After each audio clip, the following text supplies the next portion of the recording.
오늘도 반갑습니다. 맛있는 글씨 글맛입니다.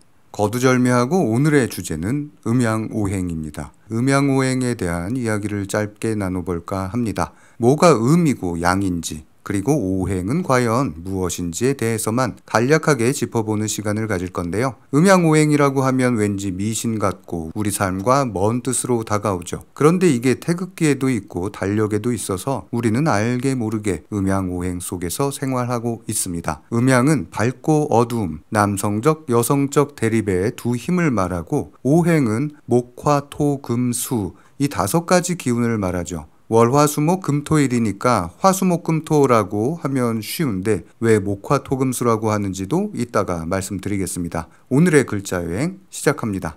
우선 음과 양은 기의 종류입니다. 음기, 양기 이렇게 말하잖아요. 음은 그늘 음을 쓰고 양은 볕 양을 씁니다. 우선 양은 갑골문에서는 이렇게 생겼었어요.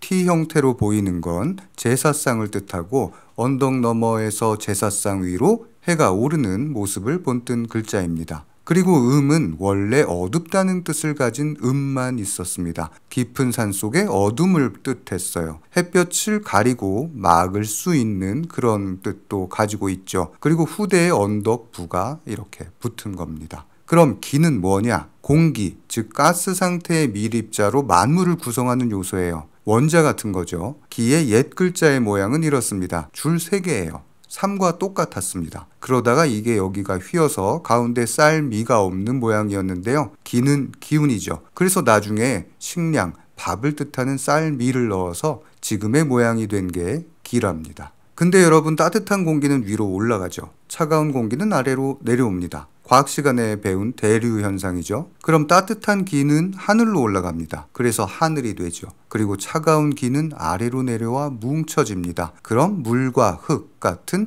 액체, 고체가 되는 거예요. 땅이 되고 강이 되죠. 우리나라 태극기의 태극 문양을 보시면 따뜻한 양기는 붉은색으로 위에 있고 차가운 음기는 파란색으로 아래에 있습니다. 그런데 이게 동양에만 있는 철학이 아니에요. 고대 그리스에 아낙시메네스라는 철학자가 있었는데, 공기가 우주 만물의 근원이라고 주장을 했습니다. 공기가 촘촘하게 되면 차가운 성질을 갖고, 희박하고 느슨하게 되면 뜨거운 성질을 갖는다고 했어요. 뜨거운 성질은 불이 되고 차가운 성질은 돌, 땅, 물이 된다고 말했습니다. 공기가 응축되면서 가장 먼저 평평한 땅이 생겨났고, 평평한 땅에서 생겨난 습기가 올라가서 별이 생겼다고 말합니다. 어떻습니까? 옛날 사람들 생각이 다 대동소이합니다. 어쨌든 이렇게 세상의 모든 것을 음과 양으로 나누는 게 음양설인데, 양에는 하늘, 밝음, 봄, 여름, 낮, 그리고 남자, 아버지,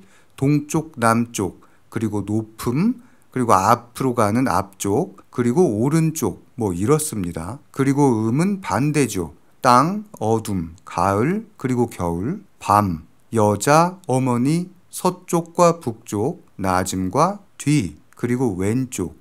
대략 우리가 가지는 느낌도 비슷합니다. 그리고 음양설에는 태극과 함께 괴라는 게 있어요. 괴에도 음양이 있는데요. 8괴가 기본이고 이걸 2단으로 올려서 64괴가 되는데, 이건 복잡하니까 간단히 설명드릴게요. 긴 막대기가 있고 짧은 막대 2개가 있는 게 보입니다. 짧은 막대 2개는 구멍이 뚫린 거죠.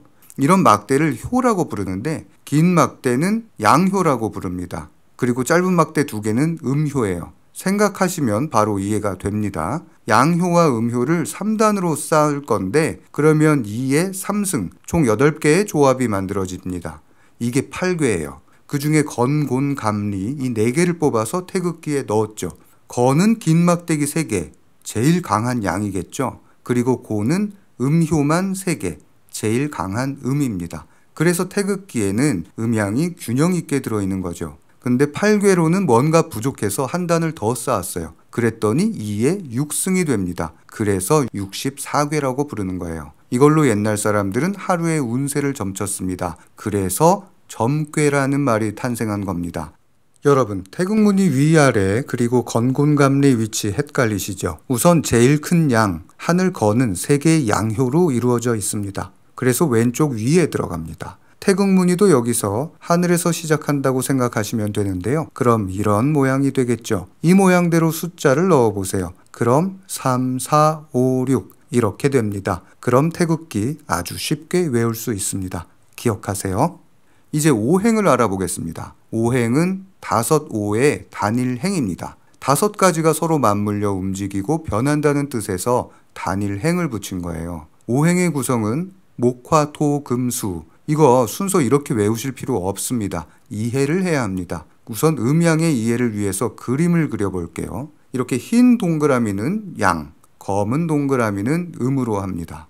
완전히 흰 건, 밝은 건 순수한 양, 순양이 되고, 그럼 완전히 검은 건 순수한 순음이 됩니다. 그리고 양이 조금 더 크고 많으면 음소, 양다. 음이 조금 더 크고 많으면 음다, 양소. 그런데 양념 반, 후라이드 반처럼 음기 반, 양기 반 이럴 수 있죠. 이건 반을 딱 잘라서 음양이 균등하게 있다고 해서 음양균이라고 해요. 이렇게 나눕니다. 이러고 보니 5개의 종류가 나오죠. 이게 오행입니다. 2개인 음양을 5개로 분류한 거예요. 그럼 이 5가지를 부를 이름을 붙일 건데 우선 제일 강한 양은 뜨거운 불이죠. 그래서 여기에 불화를 붙여서 순양을 뜻합니다. 그리고 불을 끄는 차가운 물이 있죠. 물수는 순음입니다. 그럼 쇠, 금, 나무, 목, 흙, 토 이렇게 남았어요. 여러분, 나무의 성질은 어때요? 조금 따뜻하죠. 그래서 이건 소, 양, 다. 여기에 나무, 목을 씁니다. 그리고 쇠는요? 조금 차갑죠. 그래서 이건 다, 양, 소. 여기에 쇠, 금을 써주세요. 흙은 어떨까요? 역시 균형 있죠. 음양의 기운이 균등하게 있어요. 여기에 흙, 토를 붙입니다. 화수목금토를 그대로 읽으면 순양, 순음, 그리고 조금양, 조금음, 그리고 균형 이런 순서네요. 그럼 화수목금토를 이렇게 한번 써보겠습니다. 불화를 쓰고요. 그리고 이 옆에 물수를 씁니다. 그리고 그 밑에 이어서 나무, 목을 쓰고 그리고 이 옆에 쇠, 금을 써요. 그리고 밑에 중앙에 마지막으로 흙, 토를 이렇게 써주세요. 그리고 반을 쫙 나눠보면 왼쪽은 양, 오른쪽은 음이죠. 화, 수, 목, 금, 토 이 순서대로 쓰는데 이렇게 쓴 거예요. 계절을 한번 볼게요. 계절은 가장 뜨거운 여름은 양, 가장 추운 겨울은 음이겠죠. 따뜻해지기 시작하는 봄은 소, 양, 다. 그래서 목의 자리에 들어갑니다. 그리고 차가워지기 시작하는 가을은 다, 양, 소, 금의 자리에 들어가죠. 그럼 토는요? 네, 토는 무조건 중앙입니다. 음과 양이 균등하게 있기 때문이죠. 동서남북 방위도 한번 볼게요. 우선 가장 따뜻한 남쪽, 이건 양입니다. 북쪽은 춥죠. 그래서 이건 음에 들어가요. 그리고 동쪽은 해가 뜨면서 따뜻해지기 시작하죠. 봄과 같은 겁니다. 소, 양다, 봄의 자리에 들어갑니다. 그리고 서쪽은 해가 지면서 밤이 되니까 차가워지기 시작합니다. 겨울을 기다리는 가을과 같아요. 다, 양소, 가을의 자리에 들어가죠. 이제 이걸 시간의 원으로 한번 바꿔보겠습니다. 1년은 봄, 여름, 가을, 겨울이죠. 봄은 목, 여름은 화, 가을은 금, 겨울은 수예요. 그리고 토는요? 양과 음의 균형이라고 했으니까 바로 여기 여름과 가을의 중간에 넣어줘야겠죠. 그럼 이걸 읽어봅니다. 목, 화, 토, 금, 수. 이게 바로 오행의 순서예요. 봄, 여름, 가을, 겨울로 나누고 그 가운데에 음양의 균형인 토를 넣은 거죠. 그래서 목, 화, 토, 금, 수. 그럼 이건 뭐냐? 봄 다음에 여름이 오죠. 그럼 봄은 여름을 낳은 거예요. 그리고 가을은 겨울을 낳습니다. 부모가 자식을 낳은 거라고 생각하면 됩니다. 이걸 오행 상생설이라고 해요. 서로 낳아 만드는 오행의 순서입니다.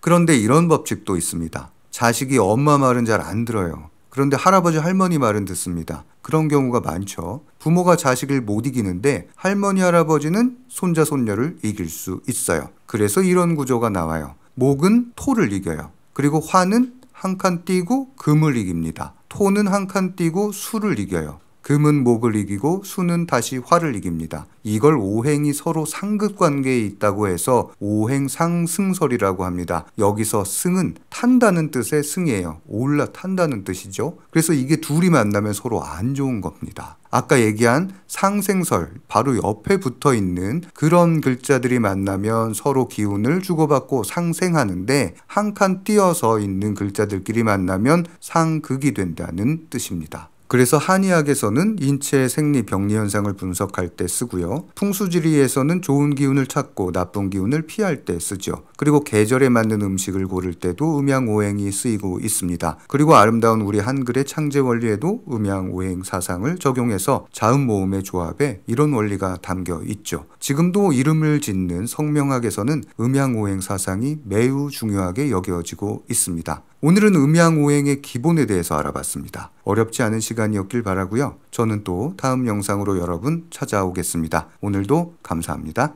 맛있는 글씨 글맛입니다.